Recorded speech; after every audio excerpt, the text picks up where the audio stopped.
Desde criança, na verdade, eu tinha interesse, como acho que toda criança tem, sobre o mundo natural. Eu morava em Niterói, no fundo da Baía de Guanabara, então tive um contato razoável com animais marinhos, né? Peixes, caranguejos, moluscos também, mexilhão, eventualmente polvos que apareciam por ali.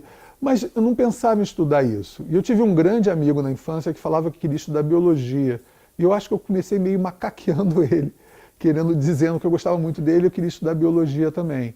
Ele acabou fazendo biologia, mas largou a biologia, e eu acabei entrando na biologia e comecei a gostar muito da biologia. Como eu disse para você, nos meus primeiros cursos de evolução, que eu não fazia nem ideia do que era, todo mundo que pensa em evolução pela primeira vez pensa em progresso, né? Eu também pensava em evolução como progresso, mas os meus primeiros cursos de evolução começaram a me dar uma visão diferente e eu tive a felicidade de encontrar um professor que me ajudou nesse caminho até a teoria da evolução, digamos assim, mais sofisticada, mais bem delimitada dentro dos aspectos, digamos assim, conceituais da teoria. Eu não fiquei na biologia, eu fui fazer mestrado e doutorado em letras, literatura, que é uma coisa que pode parecer que não tem nada a ver com biologia, mas no meu modo de ver tem.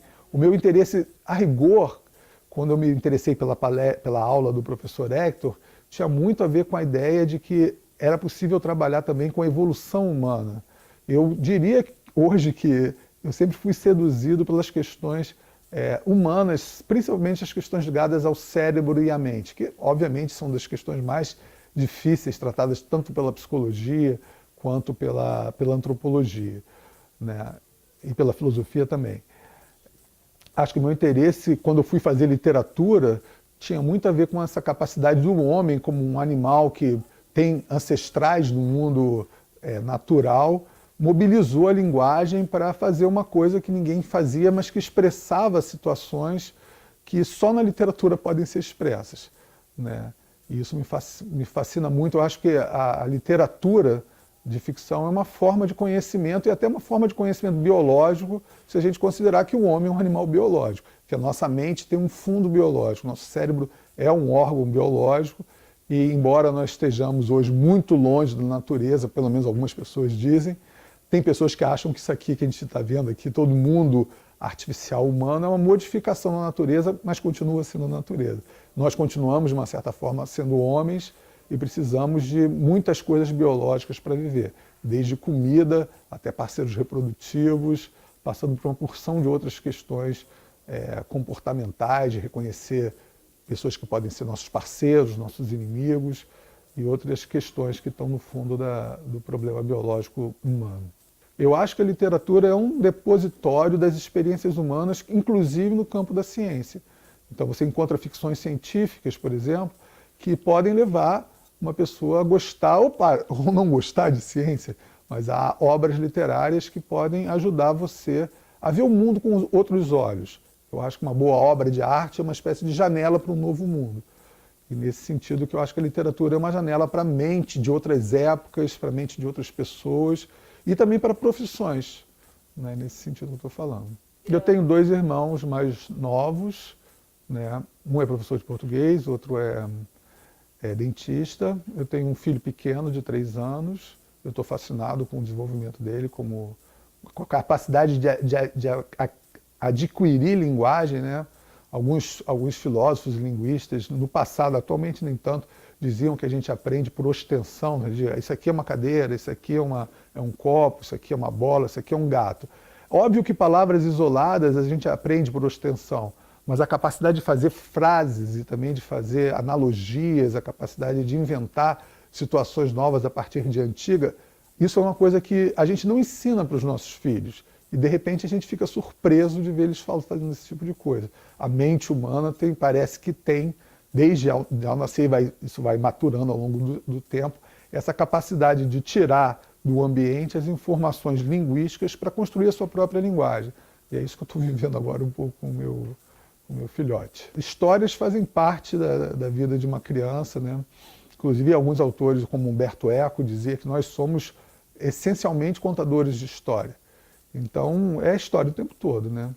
Eu cheguei até a comprar agora, encontrei uma tradução do Rudyard Kipling, daquele Just So Stories, que é tão importante para a biologia, que foi traduzido em português como Histórias Assim, que são histórias muito malucas, como é que a baleia só come peixe pequenininho, como é que os leopardos adquiriram pintas. Atualmente, na verdade, meu filho gosta muito de uma historinha que foi feita pelo Chico Buarque e pelo Geraldo, que chama Chapeuzinho Amarelo. Não sei se quem conhece deve lembrar, que é a história de uma menina que tinha medo de lobo, que nunca tinha visto um lobo. E ela depois encontra com um lobo, mas de tanto repetir a palavra lobo, lobo, lobo, lobo, o lobo se transforma num bolo, né, por causa das sílabas que... E a criança passa a não ter mais medo do lobo e fazer essas brincadeiras com animais assustadores, como o monstro que vira Trosmon. E essas brincadeiras, o meu filho adora essa história. Eu poderia dizer menos de livros que nortearam a minha vida, mas mais de autores que nortearam a minha vida. Na verdade, um autor que me marcou muito, na verdade foi objeto da minha dissertação de mestrado, minha tese de doutorado, é o Jorge Luis Borges, um escritor argentino de literatura fantástica, que é um escritor absolutamente extraordinário para mim. E é até difícil de escolher autores e livros nesse mundo. Tem um livro infantil que eu gosto muito, é um livro infanto-juvenil que chama História Sem Fim, que virou um filme depois, o filme não chega aos pés do livro, que coloca justamente uma criança na situação de desenvolver e de limitar suas fantasias. Como é que uma criança pode fazer? Esse é um livro que eu gosto muito, embora seja um livro infanto-juvenil. E há, na verdade, um rol imenso de obras que a gente podia falar aqui. Tem um autor muito importante, quer dizer, foi importante no final do século XX, que ele dizia que livros são cartas que a gente escreve para amigos distantes. Os livros atravessam os séculos, atravessam as geografias. E, infelizmente, nossos jovens hoje em dia leem cada vez menos, né? Leem cada vez menos por prazer, o que é pior ainda, né? O Jorge Luis Borges, esse autor, dizia que você não devia nunca obrigar ninguém a ler, porque ler não é só um ato de prazer, mas é um ato de deliberação, um ato de vontade. E a obrigação da leitura mata esse bichinho que é o gosto pela leitura, muitas vezes, né? Obviamente não posso esquecer de falar de Machado de Assis, que é outro grande escritor brasileiro com implicações filosóficas, históricas e sociológicas muito grandes na nossa literatura. Eu não sou bom de declamar poesia, não, mas tem uma de fundo biológico dos sonetos do Shakespeare, que eu vou tentar aqui. São só os 4 primeiros versos de um soneto, que é maior, que tem 14 versos, né?